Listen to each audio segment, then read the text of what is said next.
All roads lead to the Sinister War when some of Peter Parker's greatest adversaries unite to see him destroyed. What'll happen next? Well, let's hop into the pages of Amazing Spider-Man issue number 70 and find out together, shall we? So then, as we join this newest issue, Pete is decompressing at school. After all, he has a lot on his mind right now. His two roommates betraying and abandoning him and his lab partner having to destroy their great new invention for fear that it may fall into the wrong evil hands, to his old friend Harry Osborn becoming a supervillain once again, this time called Kindred, who not only wants to murder him, but also is going on about how the world used to be and how things were changed. At least, if nothing else, our hero can take solace in his good friend and Professor Kurt Connors. Oh, wait, no, he can't. It seems that the good doctor got jumped while Pete was away. As Doc Connors explains, he was actually making great new progress on his isotope machine. You'll remember this from all the way back in the very first arc of this Nick Spencer Spider-Man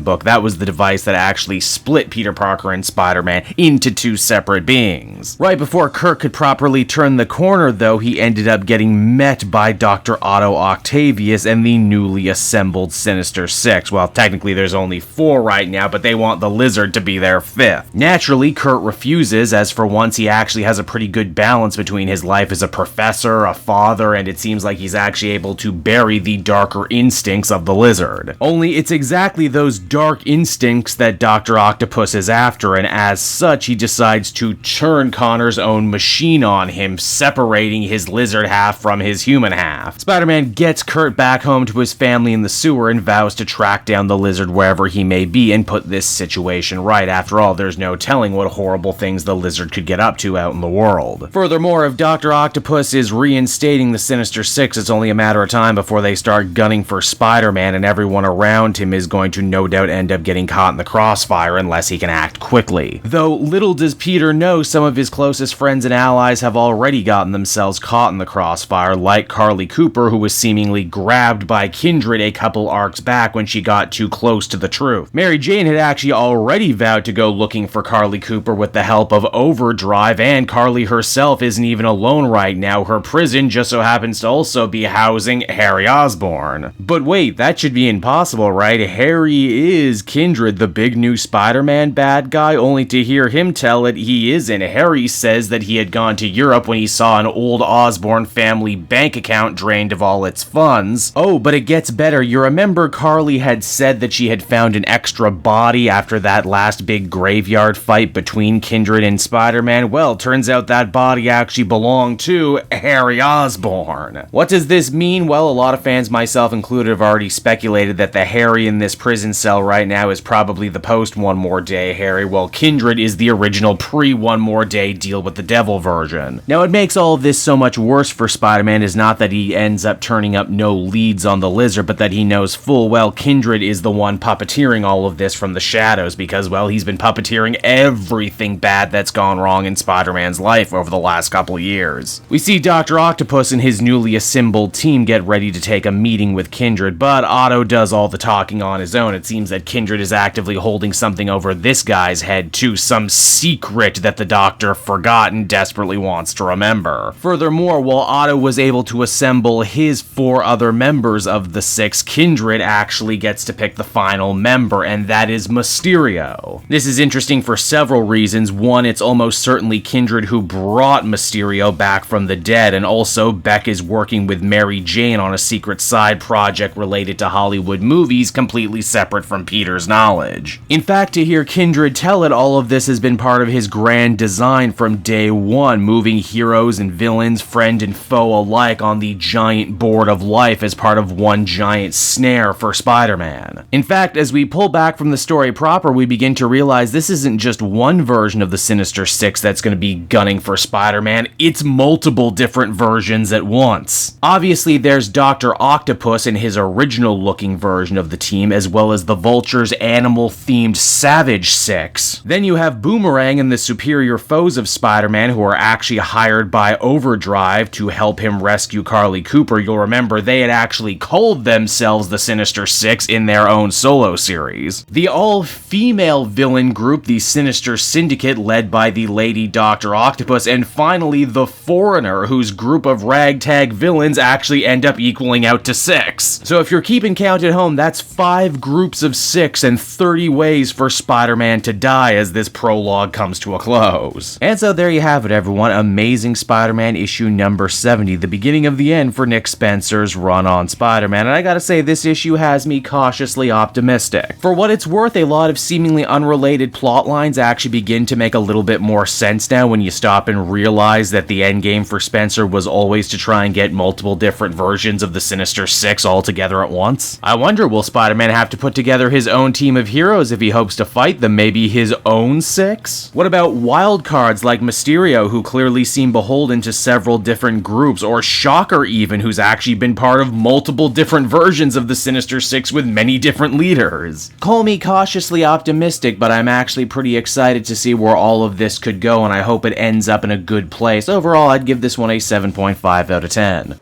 Hey there everyone, it's your pal Cape Joel again, and if you're seeing my face right now, that means you watched to the end of the video, and I'll always be grateful for that. Retention helps in this crazy YouTube game, and so does becoming a patron. If you head on down to the description, you can find a link to my Patreon page. Recently just redid all the tiers, a lot of cool stuff offering up there, exclusive commentaries, exclusive polls, behind the scenes concept art for Capes and Quest. That's the brand new D&D show I've started soon. Never been a better time to become a patron. You can become a patron for as little as $1 a month and help the channel grow and, help me continue to deliver content like what you just saw. So I want to thank you all, and I will see you again next time. Bye-bye.